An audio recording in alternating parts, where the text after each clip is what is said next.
Hey everybody, my name is Chandra Sumble, and today I just kind of wanted to talk a little bit about filming in public and how that's kind of a weird thing, especially since I've been talking about it with, how Johnny Maz is basically doing the same style videos, and yesterday, Lane and I all had the pleasure of talking together kind of about this whole project where we go out into random places and start just yapping for 10 or 15 minutes, and when I first started the challenge, I'm like, there's no way in hell I'm going to be able to do this every day. That's like going to be impossible. And then, we've kind of been excited about just, coming out with some kind of artistic community where we kind of talk about the same things, but we have like a different worldview that is like, there's enough that we have in common for us to be compatible, but enough difference for it to be interesting. And yesterday, Lane and I got Johnny on a Discord call, and we were going to do this Drunken Wisdom podcast. But right as I asked Johnny if we wanted to do the recording, he's like, we don't have to do a recording if we don't want to. And I kind of had like this gut feeling where, you don't have to necessarily record everything that you do with other people who are affiliated with you. Not everything has to be content. And it's funny because that's exactly what I've been doing with my life these days is I'm going out into public places and telling you about my life while other people might stare at me and think I'm a weirdo. But then the one time that, the three of us get together and we want to talk about the very project that we're doing, I'm like, you know what? Maybe we don't need to record this. Maybe we can just have like a real genuine kind of conversation. And I don't really need to get into it too much because I realized that, Lane and I have only talked to Johnny Maza, or Josh as we call him, a couple of times. And we're like, well, instead of like just making a video about it in the same way that, I'm going out into public and recording every moment of my life, why don't we just shoot the shit and see how we get along as friends? And it made me realize something that the whole content creation thing is one thing and it's fun to share it with the world. But there's also a lot of this is strange because when you do it by yourself and you're just, speaking about whatever comes to mind, there's really no consequence, or at least immediate consequence from the people who are hanging around you. But then you're hanging out with friends and you say hey, I want to make a video or I want to make a podcast. Then all of a sudden, you kind of put pressure on somebody else, especially maybe if they're not really in the mood to. I'm not saying that we couldn't have done it. We could have easily pressed the record button.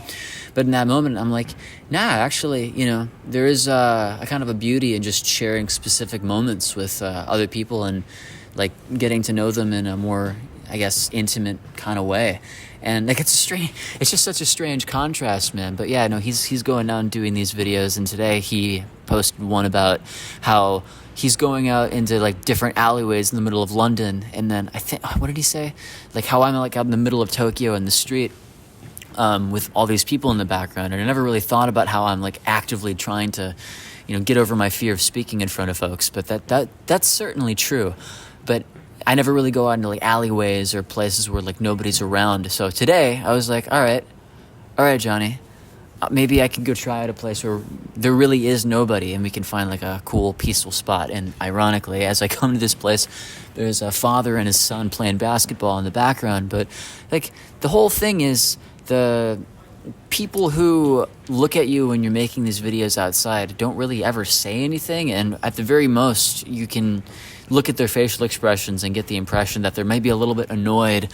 Now, I haven't really gone to a single place at this point and gotten, nobody's ever told me I can't film here. The only thing that's happened so far that's weird, and I didn't even get this on the YouTube channel yet, was this one video that I did in Shibuya where I'm sitting on the rail right by the Hachigo statue. That's the dog that waited 20 years for its owner or something. And I'm sitting on the rail, and it's a 3/4 angle of me.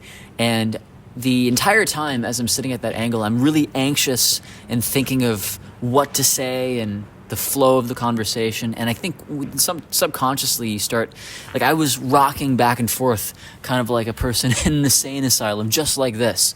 And it took me until I got back home to realize I was doing that. And in the middle of the video, this lady comes up to me. She's kind of the Japanese lady with a flyer, and she's like, sumimasen, do you want to donate to this abandoned what is it? You donate to abandoned cats. And I'm like, sure, why not? As I'm rocking back and forth. And I was like thinking, why is she being so like cold towards me? Why is she like perturbed by, the way I'm interacting with her? Usually, like, I get on with people just fine because I don't really judge folks too often. And even Japanese people, because I know Japanese to a decent degree, like that kind of takes away the edge that some folks, when they, especially here when they speak to like a foreigner who clearly isn't from Japan. But no, like she was uncomfortable because I'm like, yeah, oh, I'd be absolutely happy to give you 350 yen. Here, hold on, let me go get in my wallet. And I'm like rocking back and forth. And I was like, I can't post this. I mean, maybe I could post it, but at the same time, it's just like, it's not, it's funny to talk about that kind of thing in hindsight, but when you're nervous, you do kind of like move in a funny way, and there end up being videos that just, you don't end up wanting to post at all.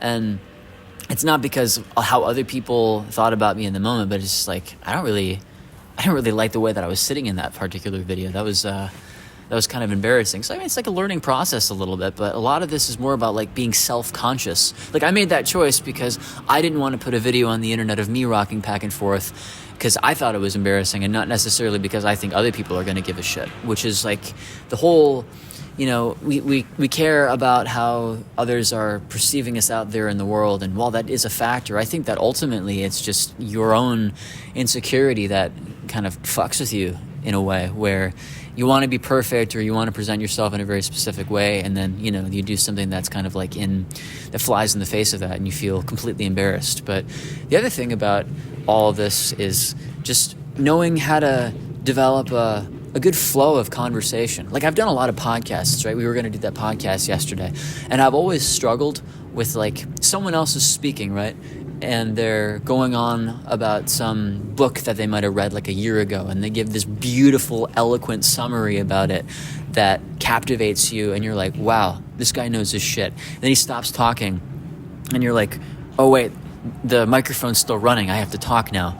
And in those moments, I certainly feel a lot. I don't feel pressure, but I just don't really know how to respond, or I didn't really know how to respond to somebody's like deep knowledge, like somebody say like Joe Rogan, because I just hadn't been doing it that much. And I think that the cool thing about a challenge like this is just going out into random places and learning how to, it's not really bullshitting, because I don't like to tell like lies or anything, but giving yourself an excuse to just speak as much as you can, knowing that people can hear you. And it's funny because like the people who you don't know, you think you care about, but really it's the folks who are actually listening in and giving you the time of day who probably give me the most anxiety when I speak. And I think like this, the other thing about the internet, right, that's strange is dialogue is always happening in separate times. Like it's not really real time unless it's a podcast.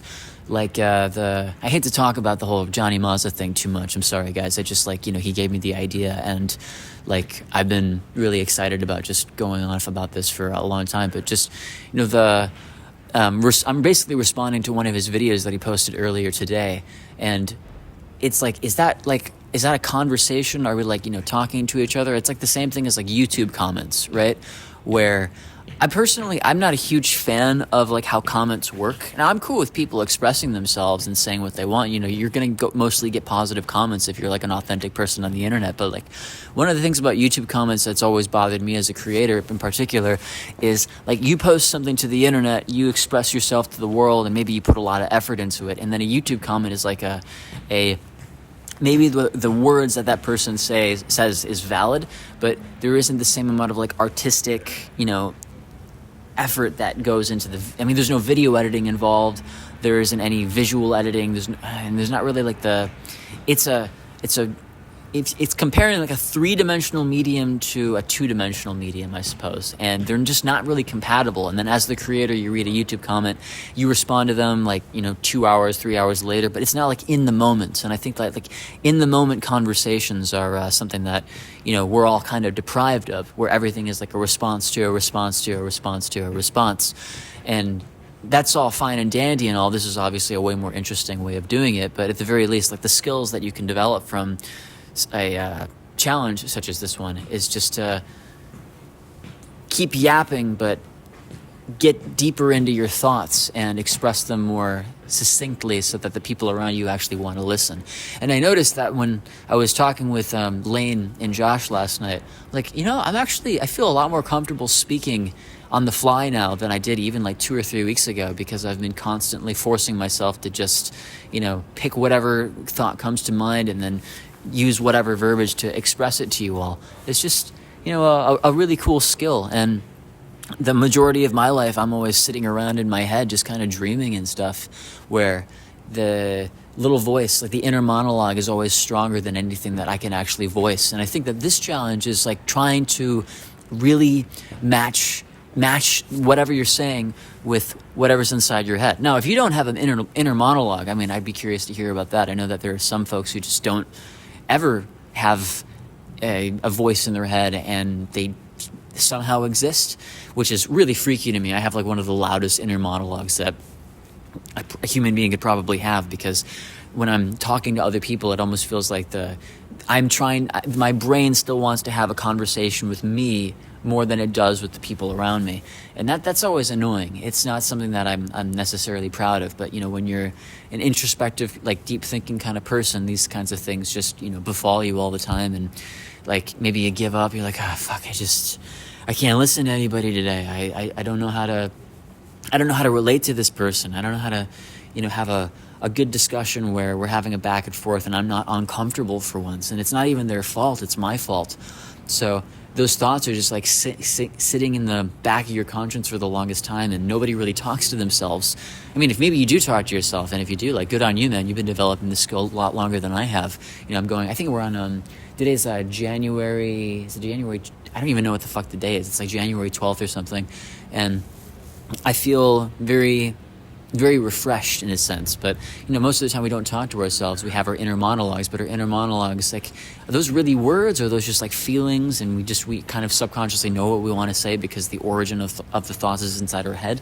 So learning how to do that is a great skill when you're like a kind of an introverted, quiet person. And, when Josh was saying that he's like a quiet guy, I'm like, yeah, man, I'm kind of a quiet guy too. The only time I ever really talk at all is just when I'm around people of the similar vibe. And, like, thanks to the YouTube thing and meeting people on the internet over the last year, I've been more exposed to that than I ever had been before, because, nobody really wants to hear some navel-gazing, like, long-winded comment about, your life, or some, esoteric philosophy that you're obsessed with, when they just, want to have a conversation about their day, or, something that happened in their life. Because most of the time, like, we make friends by accident, but the beautiful part about all of this is, I know that I'm shit talking the latency of conversation on the internet, but at the very least, if there are people who want to listen to you and relate and get to know you better than, I guess the people who are immediately available to you. And I am in Japan, and, people here don't really express themselves through words as much as I kind of expressed in the last video that I posted yesterday. But I don't know, man. It's the coolest thing, where you just sit down and go on this exploration together and see where it takes you. I like rambling a lot. It's kind of therapeutic to know that I'm not the only one who sort of feels this way. But let me know if you ever want to go out into the world and film yourselves just rambling for a period and, explore whatever's deep inside your head, because you might surprise yourself, man. There are some strange nooks and crannies that might be like, that feeling that you have of maybe like you're in the shower, or, you're talking to a friend and intuitively, you want to say something, or like this feeling that you don't really understand. I wrote this song a long time ago called The Things Without Names. And The Things Without Names was actually inspired by a friend who wrote a poem called All the Things Without Names. I just took away the all because that's how, I established my originality, right? But he told me that whole song was about the fact that there are emotions that will never have words, will never have a definition, will never be able to, things that we'll never be able to express in clear human language. And that's kind of like the whole journey here, is how do we get to that? How do we convey those emotions with a different collection, a different assortment of words, and kind of get to know each other here. And that's been the whole challenge. But ultimately, my main issue is just like, I kind of live my life in the fields, live my life in a dream. And it's really difficult for me to like pontificate about something that I've read or something that happened to me recently because I'm so forgetful and ADHD. But at the very least, knowing that I'm not the only one is kind of a cool feeling, man. I don't know. This is like the most peaceful I've ever really felt in my entire life just by doing these videos. And I kind of want to continue them. I know I said I was going to just do like the 30-day challenge, but this could be like a thing for an entire year, I could just start responding to some of Josh's videos and we can, have like, it's not like a super committed thing or anything, maybe occasionally we'll make a video about other things, but yeah, no, just since we talked last night, I'm like, oh yeah, all these cool feelings that we had on the inside, all these cool feelings that I had while we were talking, they're things that I want to express. And it's just friendship, community, expressing yourself and feeling like a sense of artistic fulfillment is all I really care about. And putting yourself out there is number one. And even when you do, the non-artistic people, they don't really care. Can we call them NPCs? I don't know. I know that meme's kind of like tainted with like politics and stuff, but to the people who really want to get to the nitty-gritty, this is the place for it. And hope that we can continue having a dialogue like this. This video is just a bunch of rambling and I'm chilling out today, but hope that you guys enjoyed it. And I think I'm going to end it now. So, Strutly Mutley and peace out.